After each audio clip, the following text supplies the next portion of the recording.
Hi, Kieran here again. I hope you're all doing good. This is a reply video to Inmendham, who did a response video to my video which is called Against Antinatalism. Hi Inmendham, I hope you're doing good. Yeah, I've been watching your videos for quite a few years, so great to get a reply from you. Yeah, great work with your channels over the years and all your efforts really doing this antinatalist movement, which I'm not fully on board with it, but anyway, it's good that you've provoked debate and so on, and also good work with your blogger stuff and trying to create alternatives to the corporate blogging world. Okay, to cut to the chase, yeah, I'd like to draw a distinction between a moral question we're dealing with this antinatalist kind of question and a factual question. The moral question for me is what features of a life make it sort of worth starting or not worth starting. So for example, how much suffering would a life have to be expected to have to for us to say, well, we shouldn't bring that person into the world. On that moral question, I mean, my view is quite simple. It's like basically if the life is going to have more pleasure or expected to have more pleasure than pain in it, then it's right to start that life. And if it's going to have more pain than pleasure, then it's wrong to start it. Your position on that seems to be a more radical one, which is basically saying that no amount of pain is acceptable there, even if there's a tiny amount of pain in the life you're going to bring about, then it's best to not start it.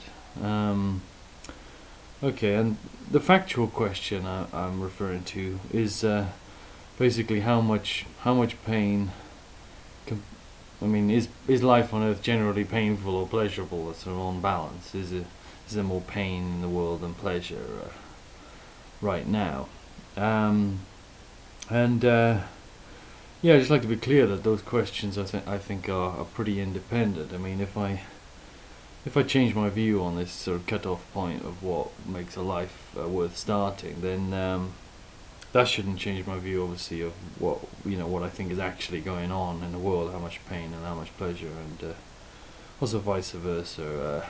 Basically, if I found out that most life is really, most creatures are suffering much more than I thought they were, then that shouldn't change what I would, whether when I should, or what point I should bring a life into the world. Shouldn't change my sort of theoretical kind of moral. It's a cut-off point. It would just lead me to sort of practically say, okay, then I think we should have, in real life cases, we should generally bring less life into the world. Yeah, so my view on the actual factual question, I've talked about this a bit 2 videos ago in a video called Utilitarian Futurology, which is a reply to conference report. But sort of briefly summarizing what I think about how much pleasure is going on in the world compared to pain, I feel it's really guesswork, but most people seem to answer surveys saying they're kind of fairly happy, so I'll go with the surveys and say people are probably on balance happy. That's why they're saying they're happy. I don't know. I'd rather have better evidence than that, but the evidence, that's the only evidence I think we've got, and that seems to go that way. More evidence might come up in the future. As for non-human animals, really hard to tell. I mean, nature would tend to make creatures be somewhere in between pain and pleasure all the time, or sort of have a bit of each. So I'd probably just go by, if the humans are anything to go by, the other animals are probably having slightly more pleasure than pain most of the time.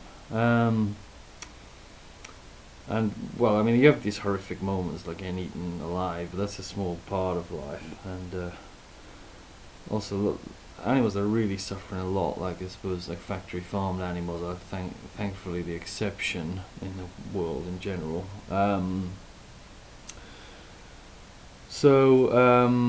But I also think importantly that if humans advance and don't blow themselves up, we'd probably be able to manipulate our own pleasure and become like transhumans or cyborgs and stuff, and become a lot more happy than we are now. Free ourselves of a lot of the unhappiness that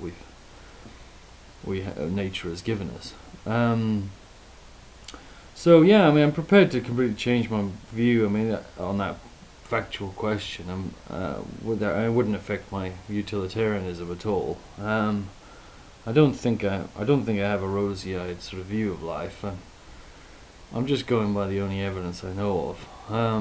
And I probably think the human race should persevere even if we are experiencing more pain and pleasure, because as I say, I think round the corner, if we make it, we can make a lot more pleasant lives than we have now. Okay, so those are the two questions. Yeah, I brought up this pinprick argument. I felt with your answers you did talk a little bit more about the factual question. Maybe you thought I was talking more about the factual question there. But all I was saying with the pinprick argument is basically, would you create the extreme? I'm pushing your view to the extreme on the moral question, and I think it's perfectly acceptable to talk in terms of hypotheticals, in terms of the moral question here. Would you bring a baby into the world, all else equal, that would have pleasure all its life except one pinprick in all of its life? I'm interested to hear your answer on that one. Because I feel, to say you shouldn't bring that child into the world just because of that pinprick, because of the pain of it, that seems, I mean, it is an extreme view. Anyway, I mean, yeah, most people wouldn't say that. But anyway, maybe that's not a very good argument either.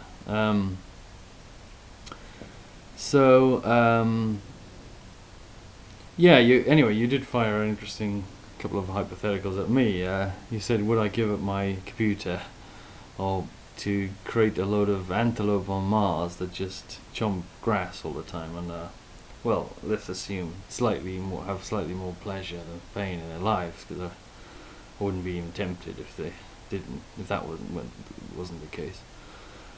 Yeah, I'll bite the bullet on that. It seems silly, but yeah, I would give my laptop to have these millions of antelope having slightly more pleasant lives than unpleasant.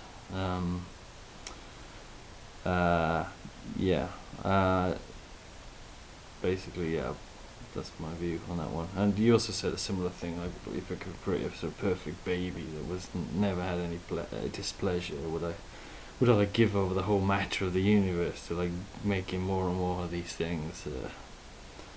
And yeah, I do bite the bullet on that. I mean, I think that it's just a little bit silly, but the best thing we can do with the matter of the universe is turn it over to pleasure, I think. It's actually even worse for me, because I was just thinking I should torture, as a utilitarian, I should torture millions of people for the whole of their lives in order to create an infinite field full of worms that exists only for 1 second. Examples like that do make me doubt utilitarianism a little bit, but that I am sort of sticking with it. You also make a sort of related point, you say a few times, that to create these like happy antelope or whatever, or happy normal human beings, it's meaningless. Life is a bit meaningless. What is it, what do we really achieve? What does it all mean? I mean, I'm a moral skeptic, really. I think that utilitarianism and everything else is a sort of made up view, an invented view, and ultimately I don't think there's any meaning in pleasure. I've just opted for pleasure. It just seems to be the best thing to pick as a positive thing in a value system.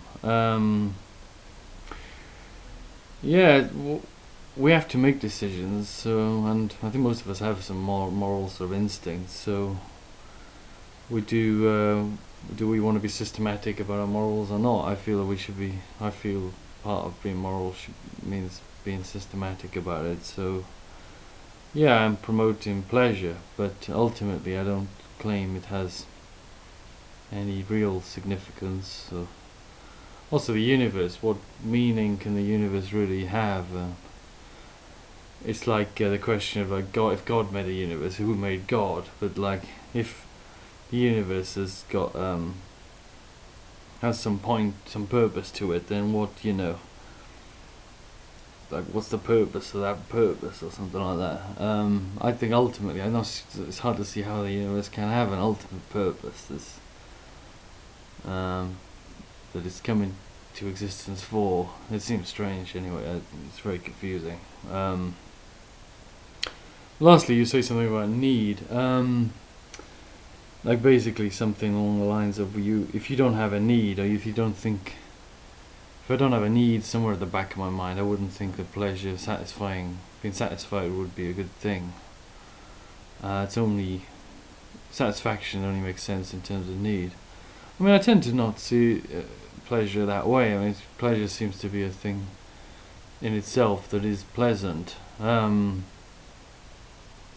But yeah, I mean, if you want to talk about in terms of need, I suppose I'd say I'd rather create a creature that has needs that are satisfied than not create that creature. So those needs are worth having if they are satisfied. But yeah, as I say, if you take like extreme sort of pleasure, it seems to go beyond need in a way. Like if you think of an orgasm, if you could give a creature that doesn't need an orgasm or doesn't have any desire for an orgasm, if you could give it an orgasm, for it to be an orgasm, wouldn't it have to be pleasant for the creature? Anyway, I'll leave you with that thought. Thanks very much for listening. I hope you enjoyed that, and I hope everybody enjoyed that. All the best.